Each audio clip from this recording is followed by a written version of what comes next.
हरे कृष्णा। आश्विन मास के कृष्ण पक्ष में आने वाली और पितृ पक्ष की एकमात्र एकादशी का नाम इंदिरा माँ लक्ष्मी जी के नाम पर पड़ा है। और आज की इस वीडियो में आप जानेंगे इंदिरा एकादशी व्रत के पारण मुहूर्त और पारण की संपूर्ण विधि और नियमों के बारे में। जैसा कि आप जानते हैं, इस बार इंदिरा एकादशी का व्रत 17 सितंबर दिन बुधवार को रखा गया है। एकादशी तिथि 17 सितंबर बुधवार तड़के 12:21 AM से लेकर बुधवार को ही रात 11:39 पर समाप्त हो रही है और द्वादशी तिथि 17 सितंबर बुधवार को रात 11:40 से शुरू होगी, जिसका समापन अगले दिन 18 सितंबर गुरुवार को रात 11:24 पर होगा। और इस बार हरिवासन का समय 18 सितंबर गुरुवार को सुबह 5 बजे तक समाप्त हो जाएगा। जब तक हरिवासन रहता है, एकादशी का व्रत नहीं खोला जा सकता।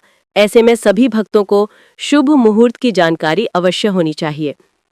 इस बार द्वादशी तिथि के दिन बहुत ही दुर्लभ और शुभ संयोग बन रहे हैं, क्योंकि इस दिन गुरुवार भी है और गुरु पुष्प योग भी बन रहा है।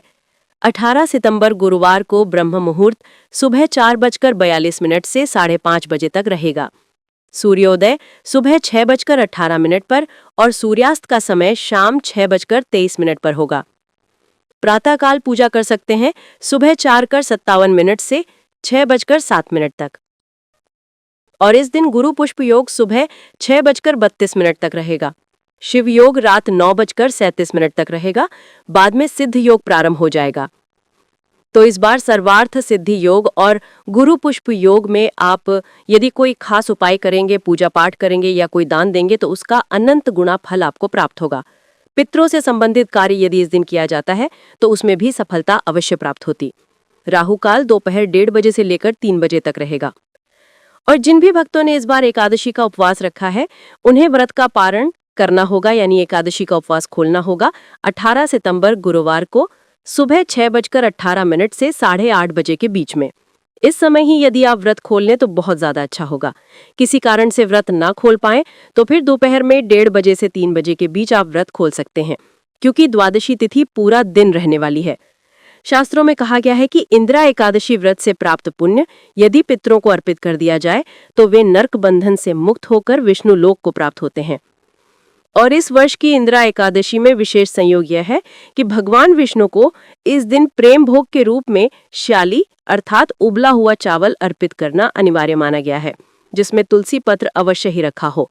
तो भगवान विष्णु का विशेष और प्रमुख भोग इस बार की एकादशी में उबला हुआ चावल है। साथ ही उबले हुए चावल से व्रत पारण करना और भी शुभ माना गया है। हालांकि इस बार गुरुवार का दिन द्वादशी तिथि को पड़ रहा है।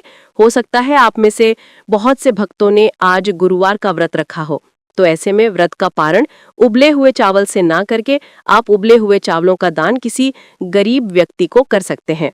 और व्रत का पारणा आपको ऐसे किसी भी अन्न से नहीं करना है। अन्न की जगह पर आप तुलसी पत्र और जल से व्रत खोल सकते हैं, या फिर पंचामृत, फलों के जूस, नारियल पानी, लौकी की खीर आदि से कर सकते हैं। उससे पहले भगवान को तुलसी पत्र रखकर भोग अवश्य अर्पित करें। द्वादशी तिथि के दिन प्रातःकाल स्नान करके हो सके तो साफ स्वच्छ पीले रंग के वस्त्र धारण करें, क्योंकि गुरुवार का दिन है। तो ऐसे में बाकी पुण्य तो आपको प्राप्त हो ही रहा है, साथ में आपके गुरुग्रह को भी बल मिलेगा। पीले रंग की वस्तुओं का दान और पीले रंग की वस्तुओं का प्रयोग अत्यंत शुभ इस दिन माना जाता। अब हाथ में जल, पुष्प, अक्षत लेकर संकल्प करें कि आज मैं, अब आपको अपना नाम, अपने कुल, अपने गोत्र का नाम बोलकर कहना है कि अपने पितरों की तृप्ति और मोक्ष के लिए तथा श्री विष्णु की कृपा प्राप्ति हेतु इंदिरा एकादशी व्रत का पारण करने जा रही हूँ और अपने द्वारा रखे गए व्रत का पुण्य मैं अपने पितरों को समर्पित करती हूँ या करता हूँ।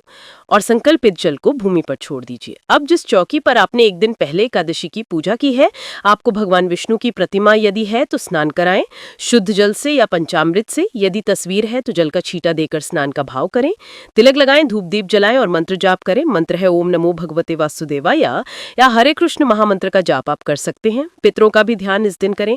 108 बार जाप कर सके तो बहुत अच्छी बात है। पितरों के नाम से भी दीप जलाएं, उन्हें जलांजलि दें, जल में काले तिल मिलाकर उन्हें अर्पण करें।